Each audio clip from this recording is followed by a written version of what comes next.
South ఇండియాలోని అతి తక్కువ ధరలకి రత్నాలనందించే ఏకైక సంస్థ 6JVR.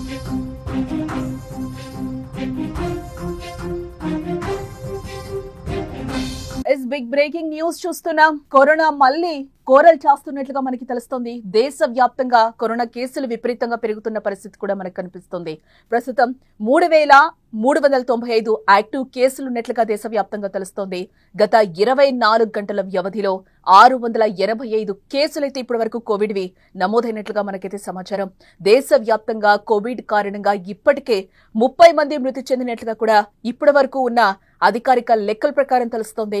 కేరళలో అత్యధికంగా మనం చూస్తే 1,336 కేసులైతే యాక్టివ్ గా ఉన్నట్లుగా సమాచారం.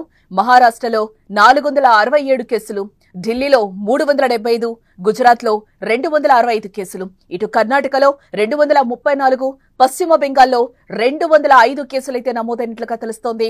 తమిళనాడులో చూసుకుంటే 185 కేసులు, ఉత్తరప్రదేశ్ లో 117 కేసులు, ఇటు ఏపీ తెలంగాణ రాష్ట్రాలకు వచ్చేస్తే ఏపీలో 17 కేసులు, ఇటు తెలంగాణలో చూస్తే 3 కేసులు నమోదైనట్లుగా ఇప్పటి వరకున్న సమాచారాన్ని బట్టి తెలుస్తోంది. కరోనా రాకాసి మళ్లీ కోరలు చాస్తుందా? దేశవ్యాప్తంగా చాప కింద నీరులా పెరిగిపోతుందా?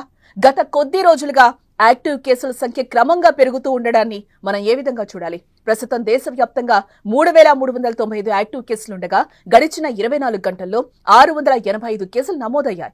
ఇదే సమయంలో కోవిడ్ కారణంగా ఇప్పటికే 30 మంది మరణించినట్లుగా కూడా సమాచారం. ఇక అత్యధికంగా మనం చూస్తే కేరళలో 1,336 కేసులు యాక్టివ్ గా ఉండగా మహారాష్ట్రలో 467, ఢిల్లీలో 375, గుజరాత్ లో 265, కర్ణాటకలో 234, పశ్చిమ బెంగాల్లో 205, తమిళనాడులో కూడా 185, ఉత్తరప్రదేశ్ కు వచ్చేస్తే 117, ఏపీలో 17, తెలంగాణలో 3 కేసులు యాక్టివ్ గా ఉన్నట్లుగా మనకైతే సమాచారం అందుతోంది.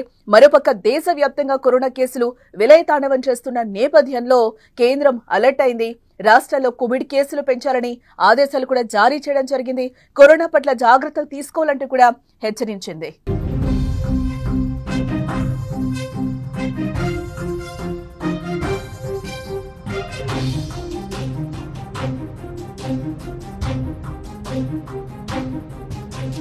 కరోనా రాకాసి మళ్లీ కోరలు చాస్తోందా? దేశవ్యాప్తంగా చాప కింద నీరులా కేసులు మళ్లీ పెరిగిపోతున్నాయా? గత కొద్ది రోజులుగా యాక్టివ్ కేసుల సంఖ్య మనం చూస్తే క్రమంగా పెరుగుతూ ఉండడం కనిపిస్తోంది. ప్రస్తుతం దేశవ్యాప్తంగా మనం చూస్తే 3,395 యాక్టివ్ కేసులుండగా గడిచిన 24 గంటల్లో 685 కేసులు నమోదయ్యాయి. ఇదే సమయంలో కోవిడ్ కారణంగా 30 మంది మరణించినట్లుగా తెలుస్తోంది. ఇక అత్యధికంగా కేరళలో 1,336 కేసులు యాక్టివ్ గా ఉండగా మహారాష్ట్రలో 467, ఢిల్లీలో 375, గుజరాత్ లో 265, కర్ణాటకలో 234, పశ్చిమ బెంగాల్లో 205, ఇటు తమిళనాడులో చూస్తే 185, ఉత్తరప్రదేశ్ లో 117, ఏపీలో 17, తెలంగాణలో 3 కేసులు యాక్టివ్ గా ఉన్నట్లుగా సమాచారం అందుతోంది. మరోపక్క కూడా దేశవ్యాప్తంగా కరోనా కేసులు విలయతాండవం చేస్తున్న నేపథ్యంలో కేంద్రం అలర్ట్ జారీ చేసింది. రాష్ట్రంలో కోవిడ్ కేసులు పెరుగుతున్నాయని, అలాగే కరోనా పట్ల జాగ్రత్తలు తీసుకోవాలంటూ కూడా హెచ్చరించడం జరిగింది. ఇది వరకు కూడా మనం చూసాం కరోనా కేసులు ఏ విధంగా పెరిగాయి, ఎలాంటి జాగ్రత్తలు తీసుకున్నాం, హాస్పిటల్స్ అన్ని కూడా ఏ విధంగా కిక్కిరిసిపోయాయి, మన దగ్గర బంధువులు అయితే ఏంటి, తెలిసిన రిలేషన్స్ అయితే ఏంటి, అలాగే ఫ్రెండ్స్ అయితే ఏంటి, చాలా మందిని పోగొట్టుకున్న పరిస్థితి అయితే కనిపిస్తుంది. మళ్ళీ తిరిగి పాత రోజులను మనం చూడబోతున్నామా? కొన్ని ప్లేసెస్ లో అయితే కేరళలో చూస్తే, గుజరాత్ లో అలాగే మహారాష్ట్రలో చూస్తే కేసులు విపరీతంగా పెరిగిన పరిస్థితి అయితే కనిపిస్తుంది. ఇదే నేపథ్యంలో లాక్డౌన్లు విధించే అవకాశం ఉందా? మళ్ళీ పాత రోజులకి వెళ్లబోతున్నామా? ఏమో, మనం తగిన జాగ్రత్తలు తీసుకోకపోతే వెళ్తామేమో. వ్యాక్సిన్ కి సంబంధించి కూడా చాలా వరకు కొంతమందికి అపోహలు ఉన్న పరిస్థితి కనిపిస్తుంది. వ్యాక్సిన్ వల్ల కూడా మళ్ళీ కోవిడ్ వస్తుందా, లేకపోతే హార్ట్ అటాక్స్ వస్తున్నాయా అనేది ఒకటి కూడా అందరికీ ఒక అనుమానం అయితే పెరిగిపోయింది. ఇప్పటి వరకు మనం వ్యాక్సిన్స్ వేసుకున్నాం కాబట్టి చాలా సేఫ్ గా ఉన్నామని కూడా చాలా మంది డాక్టర్స్ చెప్తున్న పరిస్థితి కనిపిస్తుంది. ఇమ్యూనిటీ బూస్టర్ గా అది మనకి పనిచేస్తుందని కూడా డాక్టర్స్ చెప్తున్న పరిస్థితి అయితే కనిపిస్తుంది. ఇదే నేపథ్యంలో కేసెస్ పెరుగుతున్నాయి. అలాగే మనం వర్షాకాలంలోకి ఎంటర్ అయిపోయాం కాబట్టి చాలా జాగ్రత్తలు తీసుకోవడం అవసరం కూడా ఉంది. ఇమ్యూనిటీ బూస్టర్స్, అలాగే మనం ఫుడ్ రూపంలో కూడా మంచి ఆహారం కూడా తీసుకోవాలి. కోవిడ్ తర్వాత ఆహార పరిస్థితులు కూడా మారిపోయిన పరిస్థితి అయితే మనకి కనిపిస్తున్నాయి. ఎందుకంటే అప్పటి నుంచి కూడా మనం చాలా హెల్దీ ఫుడ్ కూడా తీసుకుంటున్నాం. ఎందుకంటే ఇమ్యూనిటీ పవర్, రోగ నిరోధక రోగనిరోధక శక్తి ఏదైతే ఉందో దాన్ని పెంచుకోవడానికి కూడా కొంచెం మనం హెల్దీ ఫుడ్ తీసుకుంటున్న పరిస్థితి కనిపిస్తుంది. ఇప్పుడు కూడా సేమ్ మళ్ళీ మనం అదే సిచ్యువేషన్కి వెళ్ళబోతున్నాం కాబట్టి చాలా మనం ఆహారానికి సంబంధించి కూడా చాలా జాగ్రత్తలు తీసుకోవాలి. సీజనల్గా వచ్చే వ్యాధులు కూడా చాలా ఎక్కువగా ఉంటాయి కాబట్టి వర్షాకాలం ఎంటర్ అయిన తర్వాత సో మనం చాలా జాగ్రత్తలు తీసుకోవాల్సిన అవసరం ఎంతైనా ఉంది అని చెప్పి కూడా డాక్టర్స్ చెప్తున్నారు. ఏదైతే JN.1 వేరియంట్ ఒమిక్రాన్కి ఏవైతే సబ్ వేరియంట్స్ వస్తున్నాయో వీటన్నిటిని కూడా వీటి వల్ల ప్రమాదం ఉండదు అని చెప్తున్నారు. కానీ కేసులు అయితే పెరుగుతున్న పరిస్థితి కనిపిస్తుంది కాబట్టి భయపడాల్సిన అవసరం లేదు అని అంటున్నారు. కానీ జాగ్రత్తలు కూడా తప్పనిసరిగా మనం పాటించాల్సిన అవసరం కూడా ఉంది. ఎప్పుడు కూడా మన కోవిడ్ వచ్చినప్పటి నుంచి కూడా మాస్క్ మన జీవితంలో ఒక భాగం అయిపోయిన పరిస్థితి అయితే కనిపిస్తోంది. ఎస్, మాస్క్ ను కూడా ఎప్పుడు మనం వేర్ చేసుకుంటూ ఉండాలి. సోషల్ డిస్టెన్స్ కూడా పాటించడం ఇంపార్టెంట్. అత్యవసరం అయితేనే తప్పితే రాష్ట్రాలు దాటకపోతేనే చాలా వరకు బెటర్ అని కూడా డాక్టర్స్ చెప్తున్న పరిస్థితి అయితే మనకి కనిపిస్తుంది. సో కాబట్టి మనం చాలా వరకు జాగ్రత్తలు తీసుకుంటూ ఉండాలి. మనం ఎవ్రీడే బస్సెస్ ఎక్కుతాం, అలాగే మనం మెట్రో ట్రైన్స్ ఎక్కుతున్నాం, జాబ్ పర్పస్ గా తిరుగుతూ ఉంటాం, చాలా మందిని కలుస్తూ ఉంటాం. హ్యాండ్స్ శానిటైజేషన్ చేసుకుంటూ ఉండాలి. మళ్ళీ మనం ఆఫీస్ నుంచి ఇళ్లకి వెళ్ళిన తర్వాత కూడా మనం ఫ్రెష్ అప్ అవ్వడం, ఆ బట్టల్ని మళ్ళీ యూజ్ చేయకుండా ఉండడమే బెటర్. మనం పాతగా 2019, 2020లో ఎలాంటి కరోనా కేసెస్ చూసామో అలాంటి జాగ్రత్తలు ఇప్పుడు మనం ఎంతైనా తీసుకోవాల్సిన అవసరం ఉందని కూడా డాక్టర్స్ చెప్తున్న పరిస్థితి అయితే కనిపిస్తుంది.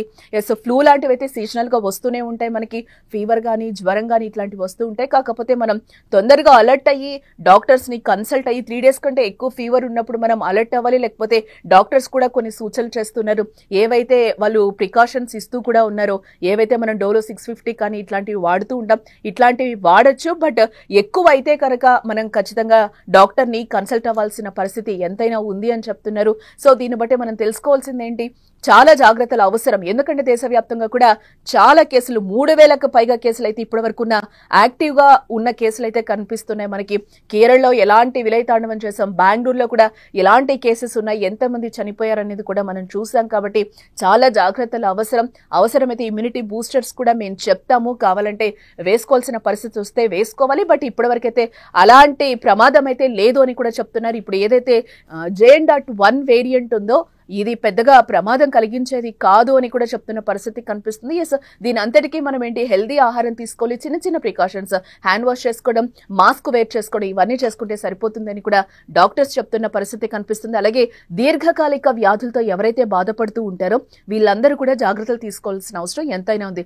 ఏవైతే బీపీలు, షుగర్స్, అలాగే మనకి ఉన్న చిన్న చిన్న వాటికి మనం మెడిసిన్స్ వాడుతూ ఉంటాము, లంగ్స్ ఇన్ఫెక్షన్స్ కావచ్చు, వీటికి సంబంధించి ఆ మెడిసిన్స్ అన్ని కూడా తరచుగా తీసుకుంటూ కూడా వాళ్ళు మంచి ఆహారం, ఆరోగ్యకరమైన ఆహారం తీసుకోవడం కూడా ఎంతైనా అవసరం అని కూడా డాక్టర్స్ చెప్తున్నారు. ఇంకొంచెం వీళ్ళు జాగ్రత్తగా వాళ్ళకి ప్రయారిటీ ఎక్కువగా ఇస్తున్నారు. వాళ్ళు చాలా జాగ్రత్తగా ఉండాల్సిన అవసరం కూడా ఉంది. అలాగే గర్భిణీ స్త్రీలు కూడా చాలా జాగ్రత్తగా ఉండాలి. అలాగే చిన్నపిల్లలను కూడా మనం ఎంతైనా జాగ్రత్తగా చూసుకోవాల్సిన పరిస్థితి అయితే కనిపిస్తుంది. యూత్ కూడా ఆ విధంగానే జాగ్రత్తలు తీసుకోవాలి.